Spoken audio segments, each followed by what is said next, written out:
Estimado amigo, la iglesia cristiana, protestante o evangélica, como la conocen hoy, no nació con Martín Lutero, sino que es aquel pequeño grupo de cristianos que no se dejaron influenciar cuando otros mezclaron la iglesia verdadera con la idolatría, con la política, sino que este grupo se mantuvo firme, tal vez en anonimato desde el tiempo de Jesús, hasta que Dios usó a Martín Lutero y a otros para proclamar en alta voz la verdad absoluta de la Biblia. Es mentira que la iglesia de los protestantes o la iglesia evangélica o cristiana nació con Martín Lutero. No, siempre ha existido, pero la iglesia, parte de la iglesia primitiva, se comenzó a pervertir y a contaminar con el pecado, y ahí nació el catolicismo. Sin embargo, Dios siempre mantuvo un grupo de cristianos que, gracias a Dios, que Martín Lutero pudo usar la verdad de la palabra de Dios para que el cristiano verdadero alzara su voz y proclamara a los cuatro vientos las verdades irrefutables de la palabra de Dios. También sabemos que la iglesia católica no es la verdadera,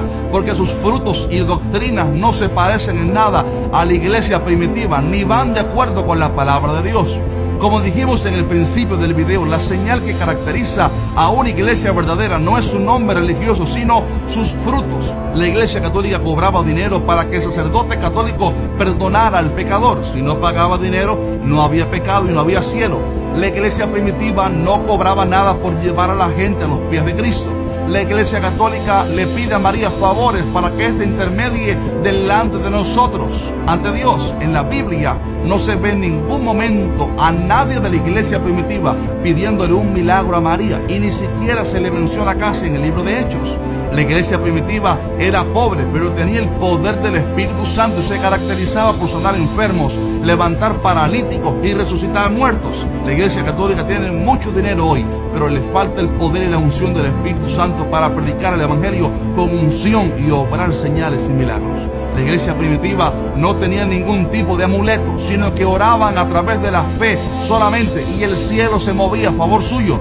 La iglesia católica enseña que hay que tener un rosario de María en el bolsillo para que éste te guarde. Incluso algunos enseñan que es necesario para que seas salvo. La iglesia primitiva predicaba solo acerca de Jesucristo y su obra en la cruz. La iglesia católica lo tiene clavado en una cruz y habla más de María que de Cristo. Le piden más a María que a Cristo y besan más la foto de la Virgen que del Salvador. La iglesia católica enseña que el Papa es infalible y que no se equivoca, pero la iglesia primitiva enseñaba que todo hombre es imperfecto y que solo Jesús fue infalible. De hecho, el supuesto primer Papa, el apóstol Pedro, fue confrontado por Jesús en más de una ocasión, y muchos años después el apóstol Pablo lo confrontó frente a todos, porque el apóstol Pedro estaba actuando con hipocresía. Obviamente no era infalible. La iglesia católica enseña que cuando alguien muere, aunque haya sido un gran pecador, si un familiar suyo intercede por la persona, paga dinero y le hacen una misa, ese pecador supuestamente está en un limbo, está en un lugar de purgatorio, sus pecados son perdonados y entra en el cielo. Pero la iglesia primitiva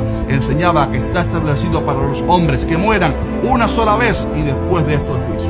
Estimado amigo, la iglesia católica no es la verdadera, porque sus doctrinas están desviadas completamente de la verdad a un nivel tan grande que le impide a la gente ser salva, porque les desvía su fe de la persona correcta para ponerle en otros nombres o incluso en acciones. Si usted quiere saber cuál es la iglesia verdadera, no se fije tanto en los nombres de tal iglesia o en su historia o en quién es su pastor. Fíjese en cuáles son las doctrinas que enseña tal congregación. Mire cuál es el efecto que la palabra predicada está causando en los miembros. ¿Hay transformación en las personas? ¿Se parecen más a Cristo que desde cuando se convirtieron? ¿Se predica a Cristo por encima de cualquier cosa? Si es así, entonces esta es una iglesia verdadera, que aunque no tenga el mismo nombre legal de otra congregación en su vecindario, es parte de un mismo cuerpo, de la iglesia de Jesucristo. Cuando Cristo venga a buscar a su pueblo, Él no va a mirar el nombre de la iglesia a la que usted asistió. Él mirará su corazón y mirará si verdaderamente usted es un cristiano, nació de nuevo y está viviendo a la palabra de Dios y honra solamente a Dios. Deseo que Dios te bendiga y que seas parte de esa iglesia gloriosa.